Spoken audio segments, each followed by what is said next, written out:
We are talking the movie Bleeding Steel. This is a 2017 Jackie Chan actioner science fiction movie directed by the cool sounding dude Liu Zhang. You know I'm going to be biased there. Anyway, this is a kind of Power Rangers-y type kind of action film, but with a more of a kind of an adult level of kind of violence and stuff like that. So let's discuss the plot here. Essentially, Jackie Chan plays a character called Officer Liu, who is this kind of police special operative type of guy. He kind of involves in kind of, quite dangerous cases. And initially he's going to protect this dude who has created this kind of like revolutionary technology, kind of biometric kind of technology, which we shall kind of understand as the film progresses.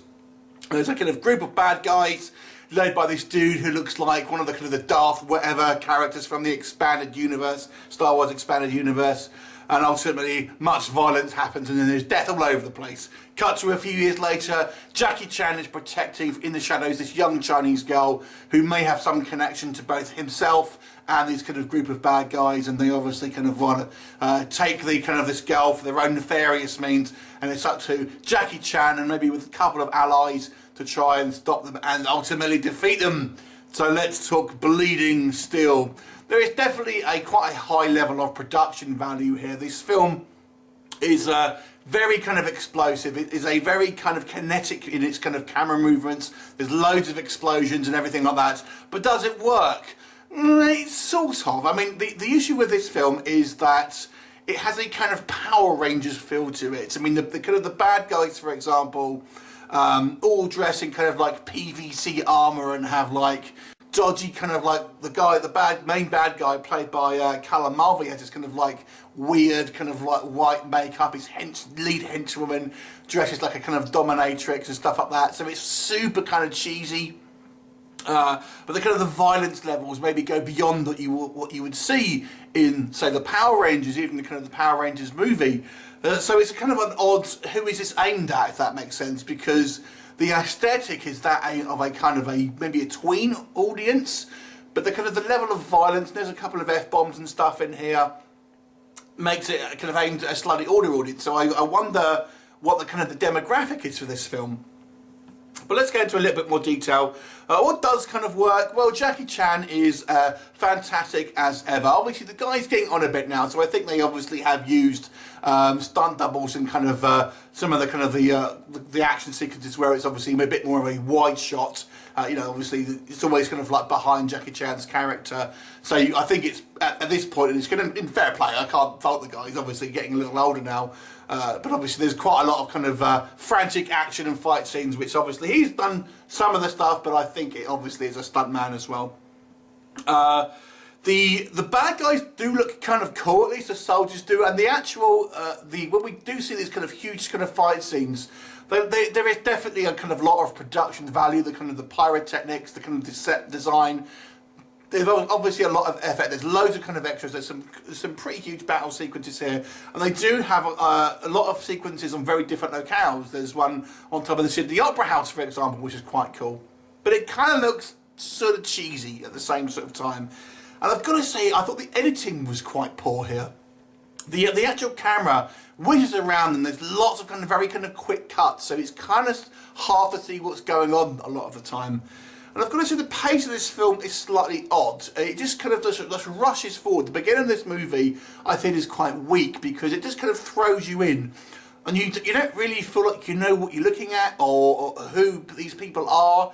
So it's not until the film progresses that you can kind of catch up a little bit and think, oh, okay, you maybe understand it a little bit now. But when the film starts, it just kind of starts straight away. It doesn't really give you a time to acclimatise to the kind of the characters, and that may be a cultural thing, I don't know. On that subject, this movie is actually pretty much half and half spoken in Chinese Mandarin and English. Obviously, it's filmed in Australia, but there are a number of kind of Caucasian actors speaking English, so and obviously there are scenes with Jackie Chan and stuff speaking English, so it is a mix up between Mandarin and obviously English, so you read the subtitles for whatever language you don't understand, basically.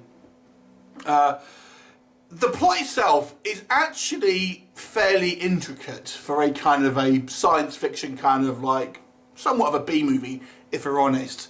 And there are various kind of layers that do kind of like get peeled back as the movie progresses, but I don't think it starts off on the right foot and really kind of isn't a great platform to kind of lead the rest of the movie from.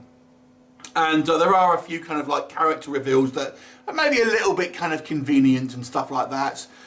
Like I've said, going back to the kind of the aesthetics, it's just an odd choice for me. I mean, we have this kind of dominatrix looking kind of like main henchwoman, and she has some great scenes, but you're kind of like in, why are you dressed like that? It looks like you're coming from like some 70s kind of like science fiction TV show or something like that, and I don't know, the aesthetics of some of the bad guys look a little bit OTT. They have this kind of huge space. You think, how are you financing this? And things like that. So it's kind of a little silly. The action is very kind of frantic. The editing is kind of a little bit choppy. So it kind of makes it a bit of a mission to sit through. And Jackie Chan is probably not on screen for as much as you think he is. But there are some great action sequences. There's clearly some kind of money being spent here on the sets, the extras, that type of stuff. So it does make for an entertaining watch. And I do feel as the movie progresses, it does get stronger and kind of maybe kind of dials down a little bit on the kind of the over-kinetic kind of first half, really, which kind of is somewhat hard to follow because you're not familiar with what the hell's going on.